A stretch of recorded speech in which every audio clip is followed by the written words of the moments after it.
Great segue. What Scott just mentioned, you are your own business, working under the Lang umbrella. And I want to thank Kay for having us out this morning. We were doing a lunch on the house a couple weeks ago at the Realtor's office, Realtor Palm Beach office up in off the Harbor Circle, I believe it is, up in Palm Beach. I believe one of your associates was there. They came back to the office, gave me my name and number, and Kay called me and said, "Hey, can you come out and do a meeting for us?" And it's perfect timing because we've actually been, about 5-6 months ago, we started out by affiliating with a number of the associations in the state of Florida. We've affiliated with the Realtors Association of Palm Beach. And what we've been doing is going out and educating realtors on the benefits of incorporating. That would be forming a PA or an LLC. Before I get started, I just want to introduce my colleague, David Krieger. He's here with me today. And we also have the pleasure of having someone from our corporate office, John Graham, from Wilmington, Delaware. Quick question. How many folks in here are already incorporated, have a PA or an LLC around their real estate business? We got 1, 2, 3. Okay.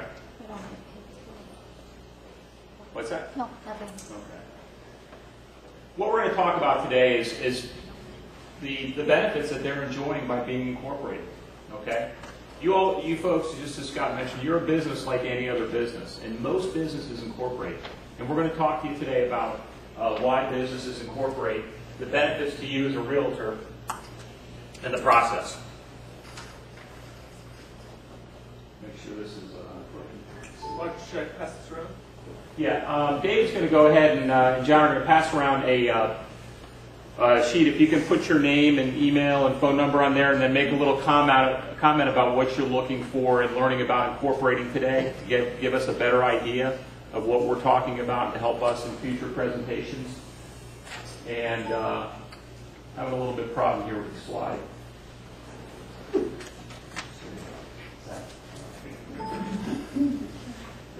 Set up. There we go. Okay. What we're going to talk to you about this morning is a quick overview about the company corporation, who we are, what does forming a legal entity mean for your business, what does it mean for you as a real estate agent, and how the process works. So again, I'm from the company corporation, and my colleague David, we're with the company corporation. And the company corporation, we operate in all 50 states, helping companies with business compliance. We've been in business for over 100 years. We've helped hundreds of thousands of businesses form their business in the U.S. And actually our parent company, Corporation Service Company, handles about 75% of the Fortune 500 companies with their business compliance needs. So your Microsofts, your GEs, your Coca-Colas, we probably do some portion, if not all, of their business compliance business for them. It's a big business. You just can't just go out and open up a door and start business. There's many things that have to happen behind the scenes, and that's our business. And again, we're founded in 1899 by the architects of Delaware's corporate laws. Headquartered in Delaware, that's where John's from, and we do business in all 50 states. So, what does incorporating or forming an LLC mean? Well, a corporation and an LLC is a legal entity that is created under the laws of the state. It is designed to be a separate legal entity having its own privileges and liabilities distinct of its owners. A corporation or LLC has the legal capacity to enter into agreements or contracts, assume obligations, incur and pay debts, sue and be sued in its own right, and to be held responsible for its own actions. So we have a couple of folks in this room that are already incorporated. They have a PA, they might have an LLC. So what they've done is they've formed a separate legal entity over their real estate business. Okay? And we're going to tell you why they did that in a moment. When you're saying PA, you're talking about corporate? Yeah. When I talk about incorporating, for a realtor in the state of Florida, it's either a PA or an LLC. But when we talk about incorporating, that's PA. And, go ahead. Quick question. My tax accountant keeps saying S Corp. Is that one of these? Yeah. And absolutely, and the PA is a form of an S corporation. So what we're going to do, if I could just interject, we're going to go through the presentation. It'll answer most of your questions. We're going to break it portions during the presentation where you can raise your hands. Is that okay? Okay. All right, so selecting the right business structure. Sole proprietor. Most of you folks in this room right now are working as a sole proprietor, independent contractor. Okay, everything that you do, your business, your personal life, is in one. Okay. Some of you folks might be working as general partnerships. You may have a significant other that you're doing real estate business with, maybe another associate in the office. Now, if you're looking to form a corporate entity or a separate legal entity, there are basically two different options. Actually, there's a sub-option under corporation. You have your corporation, which is either a C corporation or an S corporation, or you have an LLC. For our purposes today, we're going to talk mainly about the subchapter S corporation and the LLC. And again, you're correct. The PA is a form of a subchapter S corporation. At the C corporation level, the reason we're really not focusing too much on that is that C corps are for your companies with multiple shareholders. Okay, your Burger King, Chevrons, again, Microsoft, GEs, and so forth. They're owned by their shareholders. And the big difference between a C corp and an S corp is the taxation. Okay, with a C corp you have double taxation. For our purposes here, you're not going to want to have double taxation. Corporations with C corp status are taxed at their profits, and they're also taxed on the dividends that are paid out to shareholders. Okay, so we're going to be focusing more on the subchapter S and the LLC. So again, C corp, and again, you're correct, when we look at S corp for the purposes of realtors, we're really talking about a PA, which is a professional corporation. Both very similar, okay? But the main difference again is with the C corp, you have double taxation.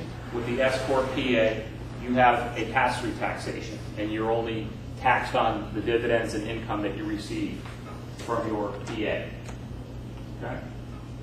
Now, an LLC, and again, as we move towards the end of the presentation, I'll tell you the difference between the PA and the LLC and the fact and why most realtors form a PA. Some might want to form an LLC, but we'll talk about that. The LLC came along after the fact because companies came forward and said, hey, we want a separate legal entity, but we don't want to have to follow all the guidelines of a corporation. We want a little more flexibility if we're a partnership. So that's where the LLC came into play. But like the S corp PA, the LLC and the S corp both have the pass-through taxation. Okay, and this is where we'll break for any quick questions. You had a question, sir?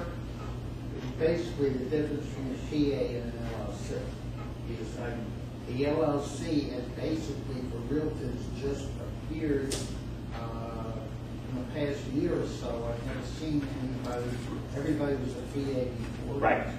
Yeah, and you're correct. Up till about a year and a half ago, the state of Florida only allowed realtors to incorporate as a PA professional corporation. Okay. About a year and a half ago, not sure exactly when, they then allowed realtors to form an LLC. And we're going to tell you the differences here in a moment and why that is. Okay. One thing I want to point out, PA is professional association. In the state of Florida, they ask professional corporations to use the designation PA. Don't know why, but that's what they require. Okay, we're going to talk about the benefits of forming a PA or an LLC for a real estate agent. I'm going to go ahead and pass this over to my colleague, David Krieger, and we'll go from there. Thanks, Rodger. Okay, great. So, what we tried to do here, Rodger gave you a little bit of an overview of what we're talking about, what the entities are, and so what we tried to do is distill in a few slides, what this means to you as real estate agents, and what are the benefits if you do choose to form a legal entity.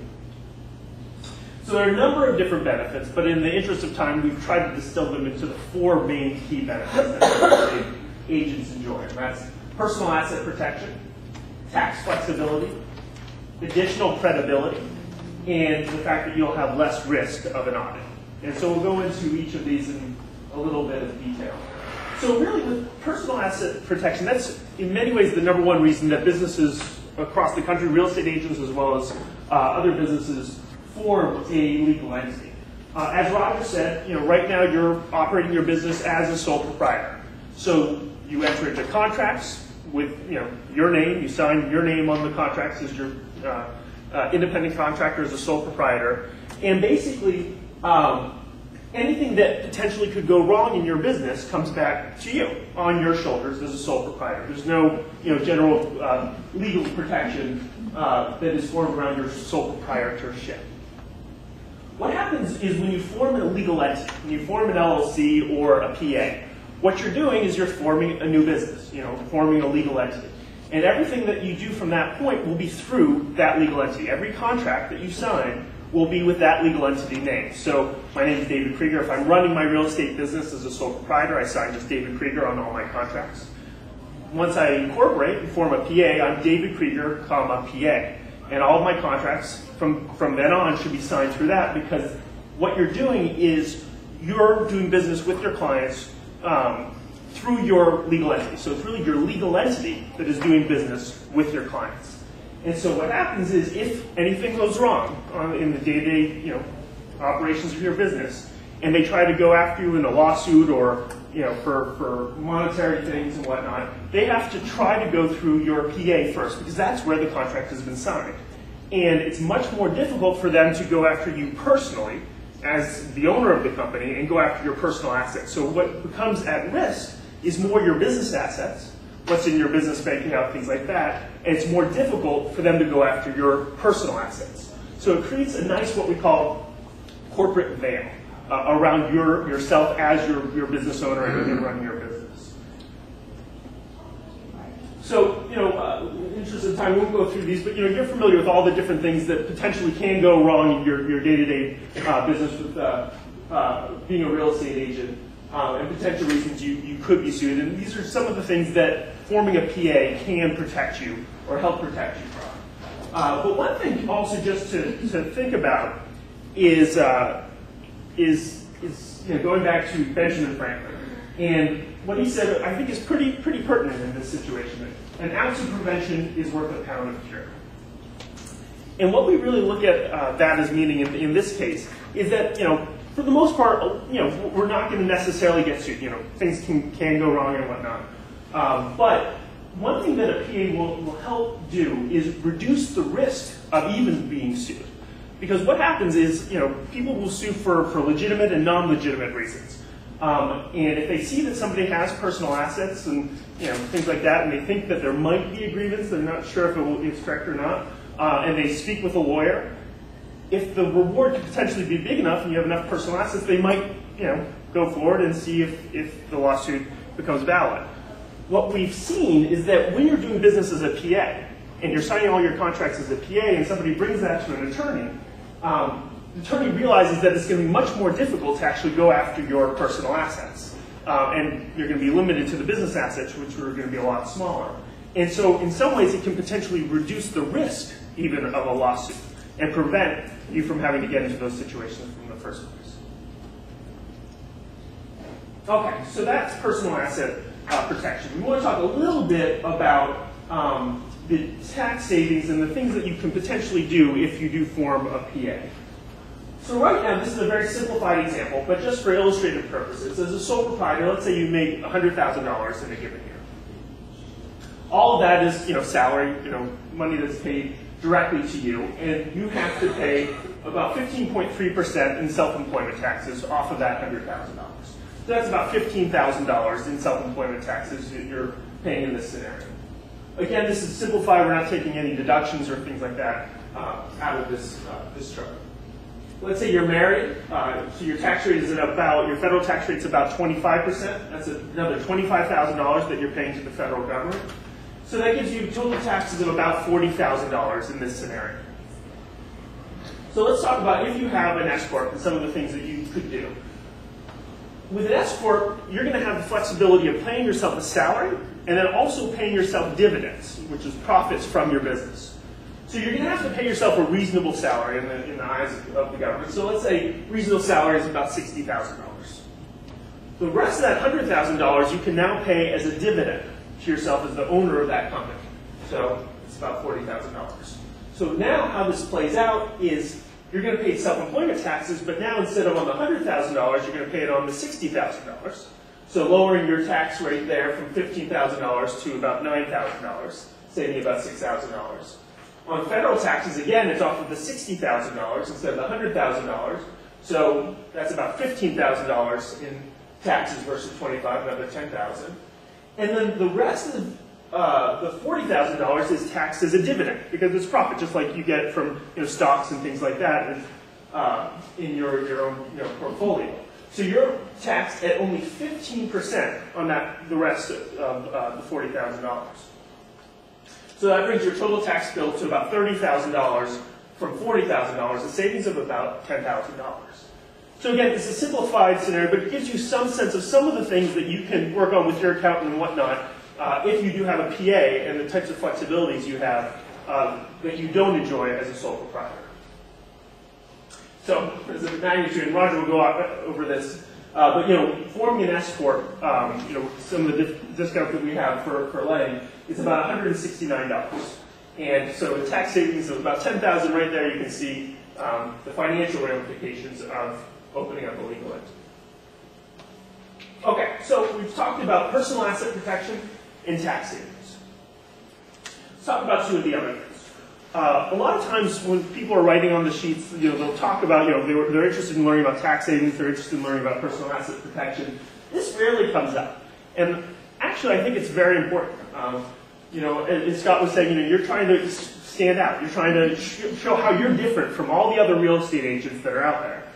And when you form a PA, you're going to now be able to put next to your name, David Krieger, PA. So if people are browsing, the Lang website, or they're looking at your marketing materials or your business card versus another person's business card, you're going to have that PA next to your name.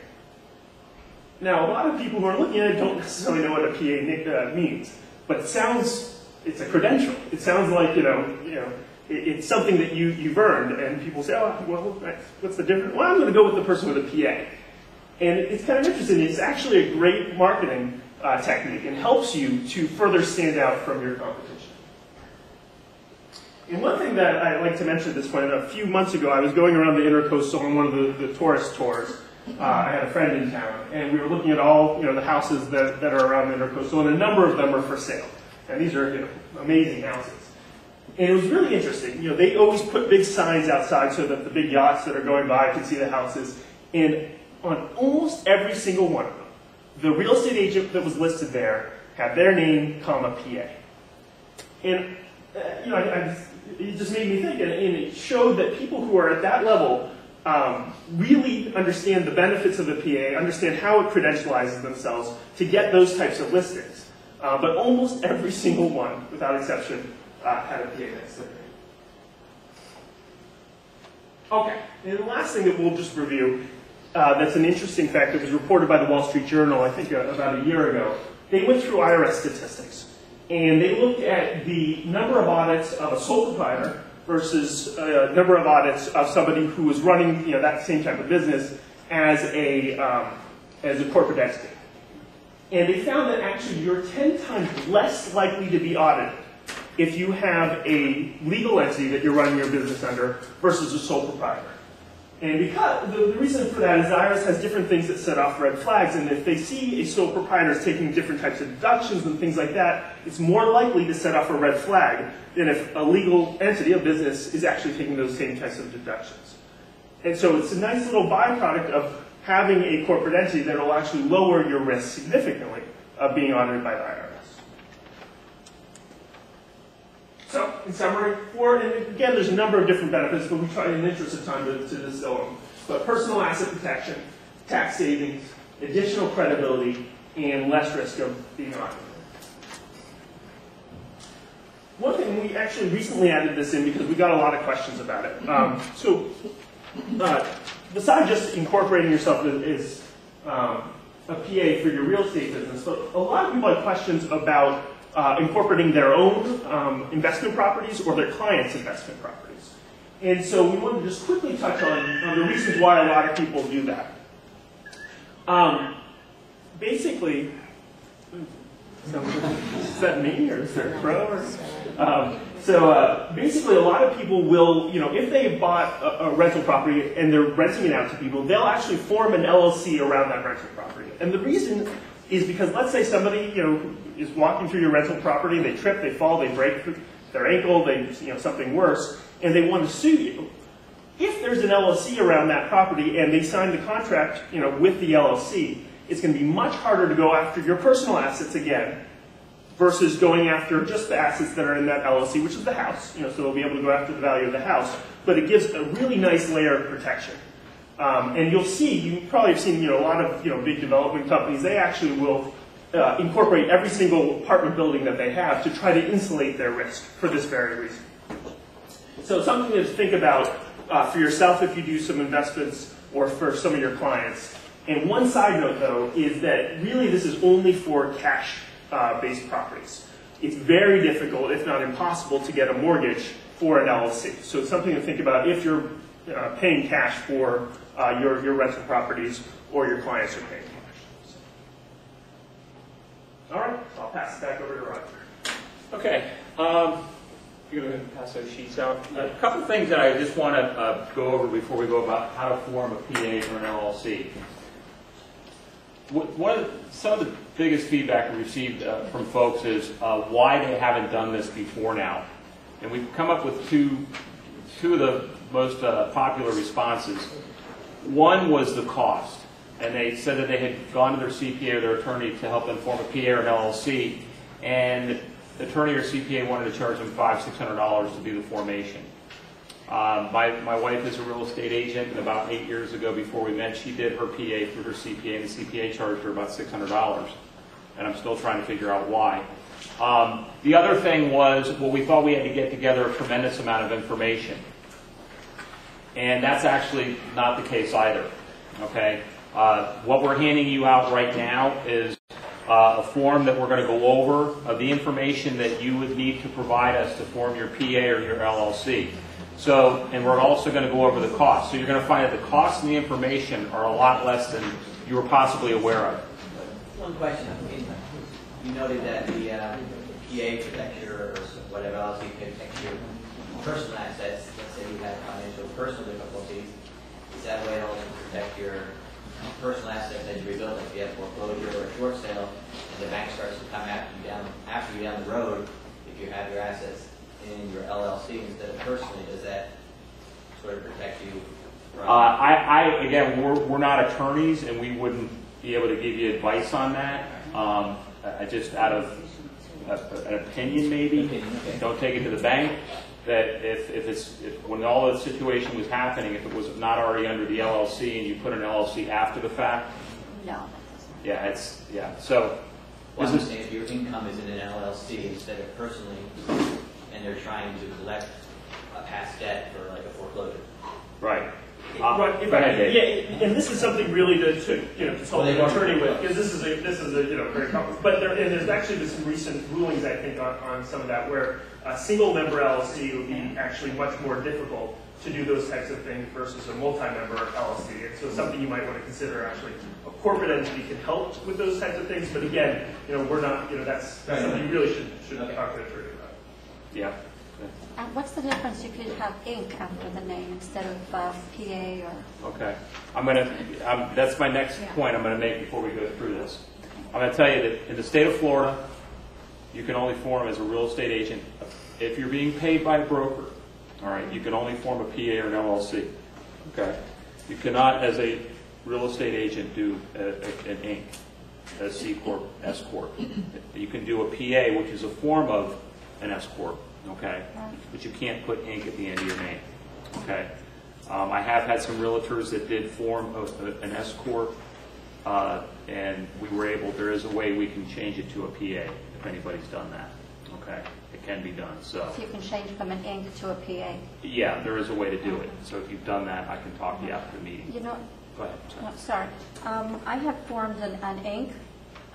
And if I'm not mistaken, what I was told is that in order to get paid real estate through that company, they have to pay according to what's on your license. Right. So I would have to change the name on my license because the name isn't under my personal name. Yeah, and I can talk to you about. Well, let's get together after the meeting, and I'll talk to you about that. But we can take the Inc. what you've done and possibly move it to a PA. Mm-hmm. Okay. The only way your broker can pay you is by PA or by LLC. Okay. Go ahead. With a PA, can you not take the S Corp election? Okay. I'm going to go ahead and That's a great question, okay?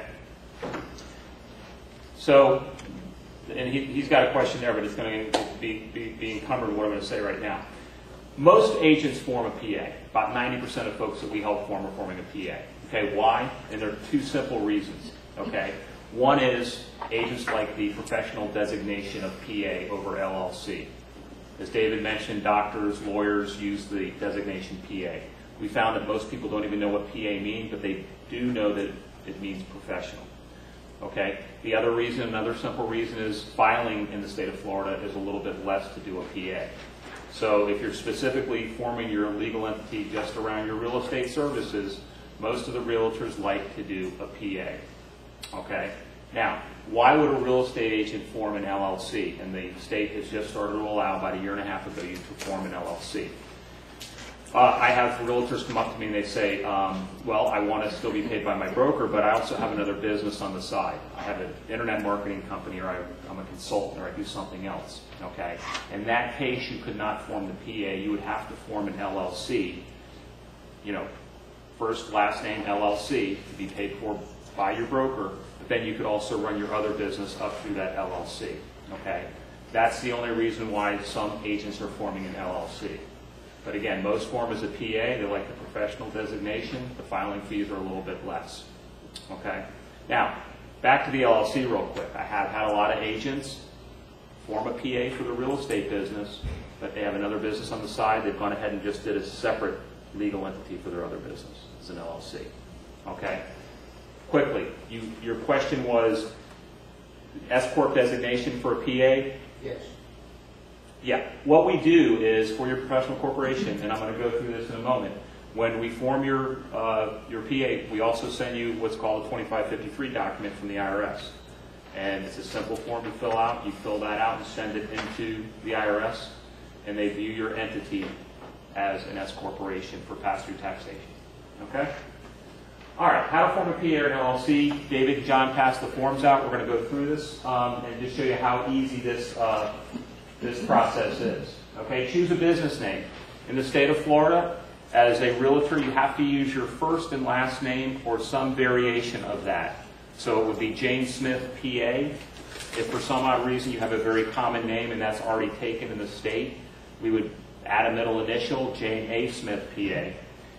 We haven't really run into a problem with getting a person's name approved, okay? But if there is a common name and we have to work with you, we'll help you with that. Same with the LLC, Jane Smith LLC, okay, in order to be paid by your broker. And that is on number one. And it does have alternate underneath it. If you do have a common name and you want to give us your name with your middle initial, just to make sure, you can go ahead and do that, okay? Select the state, number two, where you'd like to incorporate. Most businesses incorporate in the state where they do business. Okay. That's on number two. Number three, decide business entity structure. You can disregard everything except for an LLC or PA. Okay? So you're going to want to check the box of wanting to do either a PA or an LLC. And number four, purpose of your company. If you're a PA, it's for real estate services. If you're an LLC, it's for all business that is lawful.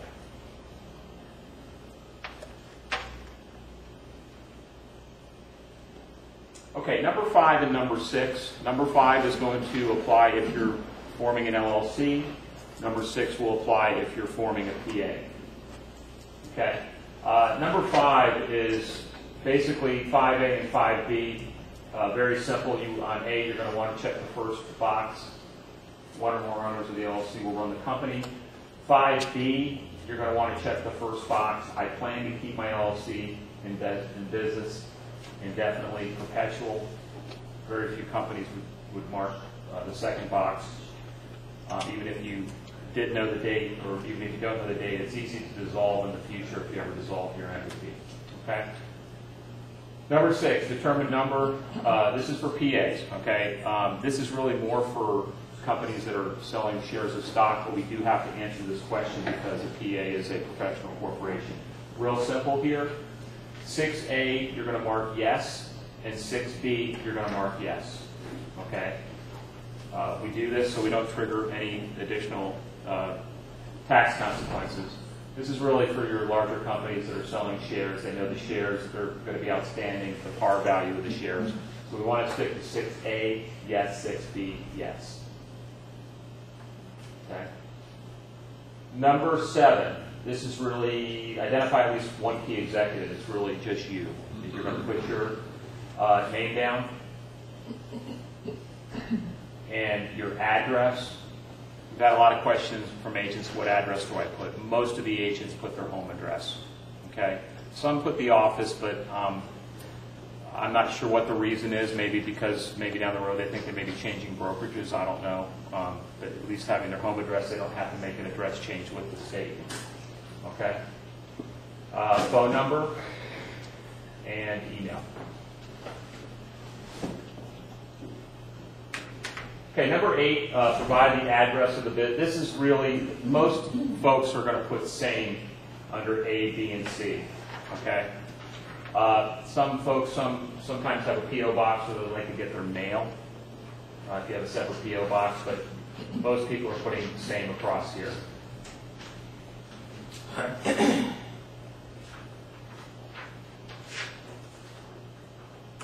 Okay, cost of incorporating or forming an LLC. Okay, before I go over the cost, we're going to talk about what we do for you from the company corporation. The information that you put down on that sheet, that's the information we need to get you your articles of incorporation. That's it. I had a guy email me from one of the meetings recently and said, hey, can you call me in 2 weeks? I'm out of town. Send me a checklist of everything that you need. I sent him an email back and I said, call me on the phone and we can do this in 5 minutes. So it's a very simple process. So we take that information, we expedite our filing to the state. And we prep and review the paperwork, and then we get your articles of incorporation back in about 2 to 3 business days. We've actually had some people getting them back the next day. The state of Florida has been very fast. We also, again, work with you. If your name happens to be common, we can work with you on a variation to make sure we get your name set up to your PA. We provide registered agent services, compliance watch, keep you up to date with state and federal regulations. And also we provide a corporate bail guarantee. So any of you folks that we help you form your new entity, you do have a policy that you can tap into that, you know, God forbid you're ever sued, that could help you with attorney's fees. Okay? So we're going to go over the cost, and then even after this slide, we're going to go over some additional very easy steps that you need to follow. Okay? So our basic incorporation fee is $99. Okay, and for a PA and for an LLC, the costs are a little bit different because the filing fees in the state are a little bit different. Let's see if the pointer works on this thing. Yeah, it does. Okay. So our basic package price for the PA in the state of Florida, most of you folks will form, is $169. Okay, what we have been doing is our corporate office has been giving us the opportunity when we come out and meet you folks in a large group together to go ahead and offer a meeting discount if you incorporate today of an additional $40 off the package price. So for $129, we will be able to form your PA. Okay. Now, if you're going to do an LLC, the cost is a little bit higher because the filing fees in the state for an LLC are a little bit higher. Actually, in the U.S., about 75% of new businesses, new commercial businesses, are forming as an LLC. Not really similar to the realtors, but so what happens is the states catch on to that. They say, hey, we need to raise fees to make more money. So that's why the fees are a little bit higher. So we also discount this package by $40 for today, and the total cost of the LLC is $184. So on your sheet, you can mark out the $169 and mark in $129 if you're doing a PA. And go ahead and put in $184 instead of $224. Go ahead. I have a question before we go on. On number 3, there's PA, LLC, and S Corp and C Corp. You said only PA and LLC applies here. Right. But what about the S Corp? That's a non-professional corporation. It's just an S corporation. Your PA, all right, professional corporation, will be a variation of an S corporation once you fill out the Form 2553, which we're going to send to you. Okay? So you need to mark the box PA for professional corporation. Okay, and also, where do you go to, for the first choice of your name? What website do you go to see if it has been taken or if it's available? We go ahead and go to the state database. We go ahead and look for you. Okay. Yep. Did somebody else have a quick question? Sunvis.org. Yeah. What are your ongoing costs on an annual basis for additional filing fees, registration? Yeah. And also state unemployment tax, if you're a corporation on the salary, is against what you're not paying as an individual.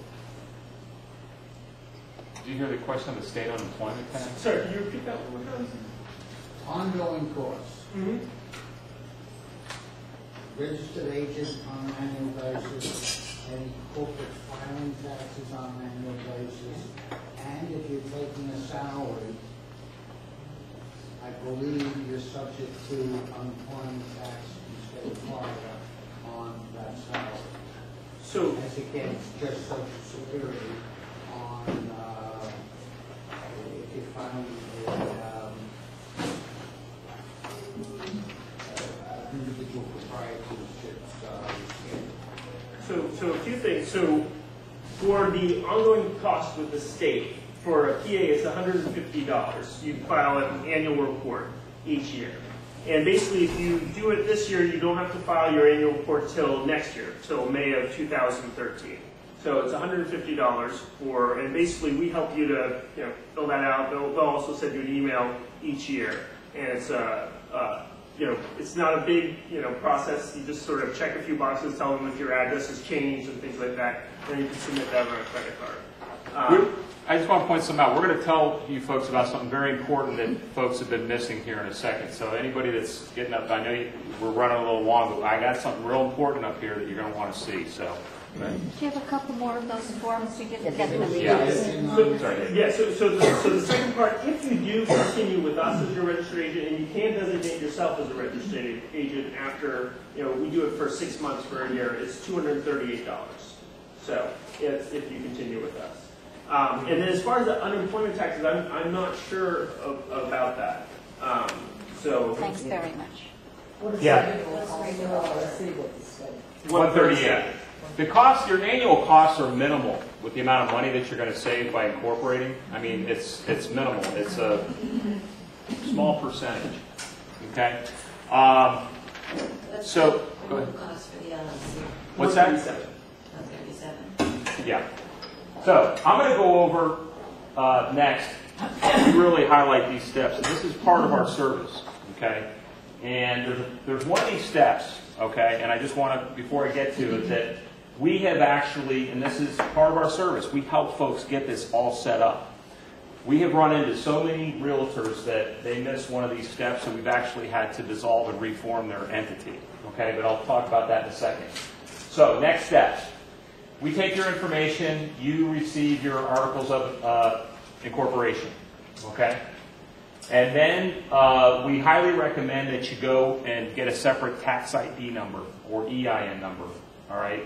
Now, we can get you that EIN or TIN number for you. We will charge you a fee, okay, and we'd be happy to do it for you. But we also let you know, make you aware that you can go to the IRS website and get it yourself. Okay, it's an easy process. You go to irs.gov, they have a button there, get a TIN number for my new entity. Okay? Another thing that you're going to want to do is you're going to want to update your license with the state of Florida. Another easy step. Okay? Go to myfloridalicense.com. Go into the real estate section. Okay. They have once you get into real estate, they have a button that says add PA or LLC to my name. Okay. You download the form and send it back to the state, and you have your license updated. Okay. This is the step that I was talking about. We've had folks that have formed through their CPA, their attorney, or some other fashion, and they've missed this step. And when you miss this step, it's very difficult to go back. I mentioned this before. What we're going to be sending you in an email is you're going to get your articles of incorporation, you're going to get your corporate bail guarantee, and you're also going to get the 2553 form. Okay? And this is going to, like the gentleman asked back there, this is going to go ahead and create your S-election, pass-through taxation. Okay? If you don't do this within the first 60 days of your formation, the IRS is going to view you as a C corporation. And you don't want that because you'll then have double taxation. And then if you try to change from a C corporation at that time back to an S corporation, if you go to the IRS and tell them, well, the dog ate the piece of paper, the 2553, they don't buy that. It's very hard to go back. So we've had some folks that have just reformed so they can get this taken care of. So we make sure that all these proper steps, we advise you of this, so make sure you're set up properly. And of course you're going to want to set up a separate business account, to receive payment, make your payments out of your account, pay your bills, and so forth. Then of course once you have your TIN number, you have your articles of incorporation, you have your PA, then you can go to Kay or whomever else in Lang to make sure you're being paid to Jane Smith PA with your PIN number. Maybe on the website get the PA put up next to your name. As David mentioned, I go through a lot of websites of different brokers, and I can pick out the PAs from here and there, and your signage, your advertising, and so forth, and you're ready to go. Okay. All right. Any questions? I've always set up my own LLCs online, going to the sunbiz.org, and I've always been my own agent. Sure. To set that up, it was $95, but when I go to renew the following year, they charge you $400. Right. So what I always do is I just kept changing my LLC every year, but just kept the same business name, and you can't really do that. Yeah.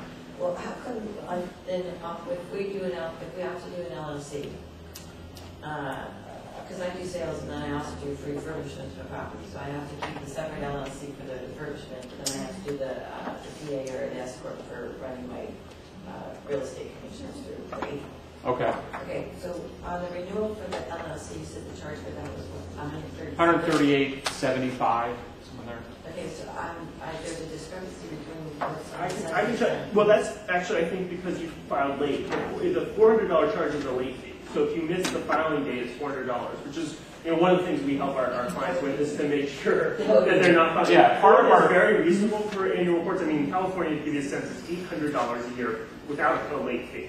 In Florida, it's only $150 for a PA. But if you miss it by a day, there's a $400 fee. So that's one of the things we help our clients. Okay, yeah, another question too is that once we work through you, then you're signed up as the registered agent. Right.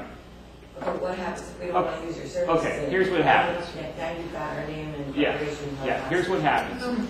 We provide 6 months of registered agent services. And then what David just pointed out, we remind you every year to do your annual report, so you're not going to be caught with that again. That's another part of the service. Right. Then in 6 months, we're going to go ahead and contact you and ask you if you would like us to continue as your registered agent. Okay, at that point you can decide to do it on your own, or you can decide to have us continue to do it for you. Okay, you have to remember the state requirements are basically your registered agent has to be available at all hours of business, 9 to 5, Monday through Friday, to receive service and process. I know a lot of you folks travel. A lot of times states are known for delivering a service once, and then later on you find out you're in the middle of a lawsuit and you weren't there to receive the service. So that's one of the big reasons why some folks don't like to do their own registered agent. But it's up to you. So, okay. All right. Any more questions? So again, today we have, at the meeting today, we have the opportunity for you to take advantage of an additional discount on our incorporation services. It's an easy process. So if you'd like to go ahead and turn your forms in to us to go ahead and get you started, what we can do is, if you have forms ready to turn in with not a lot of additional questions, you can hand those in to David.